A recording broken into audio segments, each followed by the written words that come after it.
My name is Tom. My call sign is Whiskey 5 X-Ray November Alpha. Field Day is an annual event. It's the last weekend of June, and it goes back decades, a long time tradition. And so it's an opportunity for amateurs to get out into the wild, even if it's just a park, and operate a lot of times with non-commercial electricity. We have a generator that we're using, and we're also using solar. And it's opportunity to operate like you would in an emergency setup. It's also a great opportunity to expose people who may be interested in amateur radio to come out and see what it's all about, how to set up the station, the different kinds of rigs, different kinds of antennas, and also to get on the air. You know, we're a big club, over 150 members. And we go to great lengths to make sure that everybody is recognized. And if we don't know them, we go right up to them and welcome them and ask them where they're from and how'd you hear about us, and get a little bit a personal touch first, and then show them the 3 different stations and what goes on there. And then my station is sort of a combination between a get on the air station and a phone station, a sideband station. And so they'll have an opportunity to get on the air and make a couple contacts. And it's always a thrill when they, you know, we're talking to New York or San Francisco or something, they are. And you know, especially the kids, boy, this hobby can be very contagious. And so that's what we're trying to do, is spread that contagion around. But we want them to come away with a really good feeling about our club, about our hobby, and how exciting it is that with a little bit of, you don't have to spend a whole lot of money. You can, but you don't have to. And it's with a wire and a transceiver, you can talk all over the world.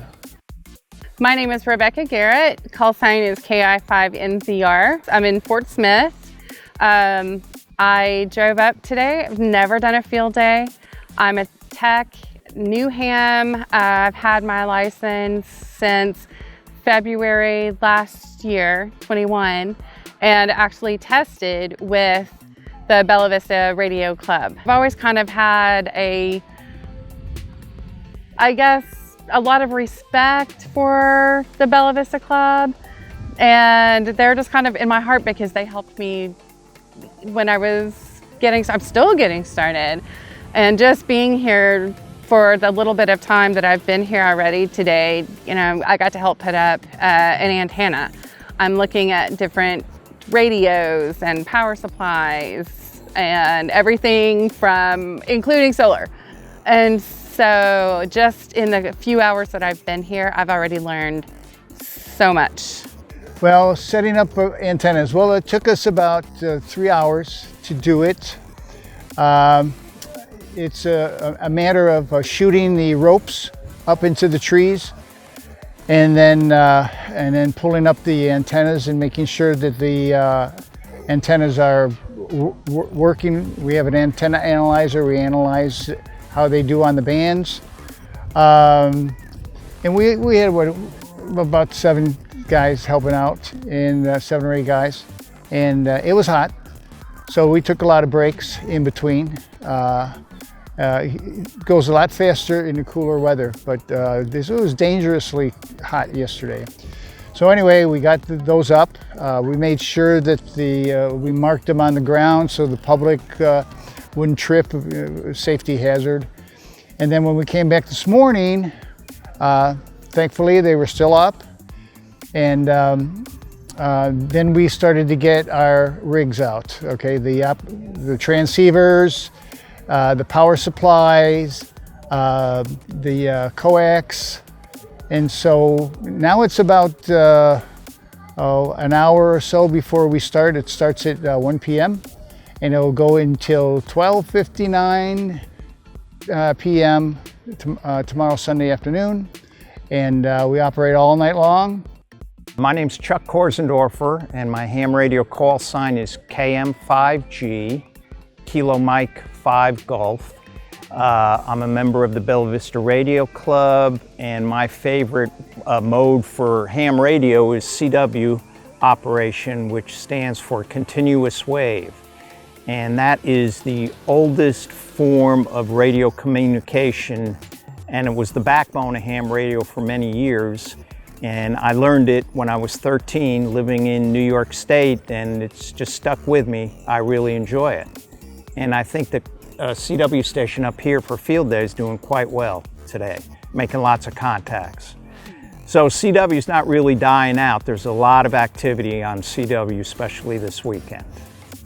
Alan, KE0QFO, graciously volunteered. We have a lot of volunteers in our club. Volunteered to provide the meat and do the cooking. And so he came by and said how many pounds of chicken and how many pounds of the hamburger and everything. We're hoping there's a big crowd because we got a lot of food. And like a lot of different hobbies, food is important. And it's also nice to be able to sit down at a meal with people, get to know them a little bit better, or get reacquainted with people that we haven't seen for a while.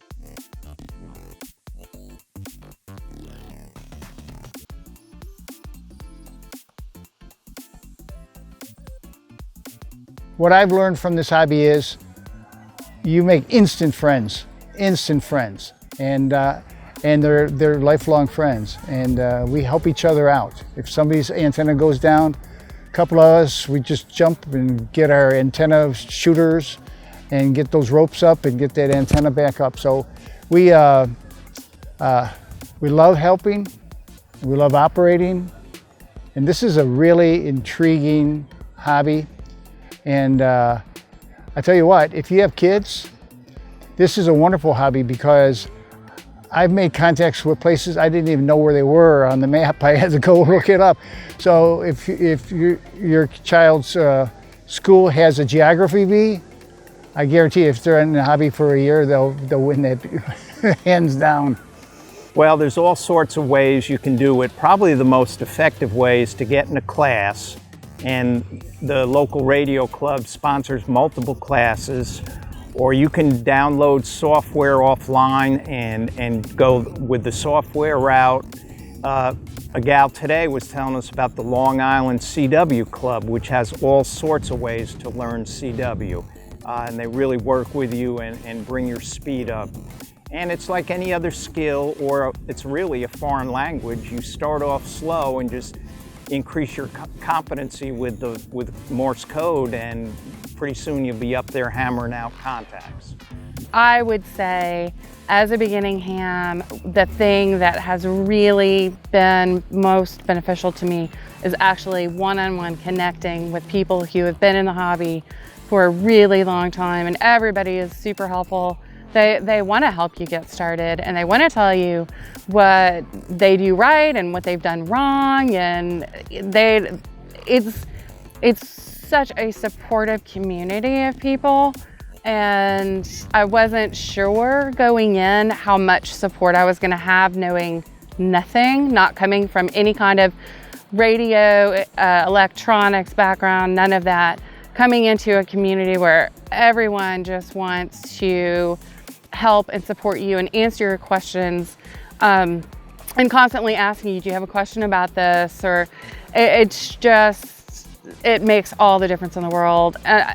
Because I've heard story after story of people who got into the hobby, they loved it, had no connection, had no help, got overwhelmed and walked away. And I have to say, I was kind of right there too. But it was spending time with the other hams and making that kind of part of being able to have those conversations with people who understand you and understand what you love about it and share that. I think that's priceless.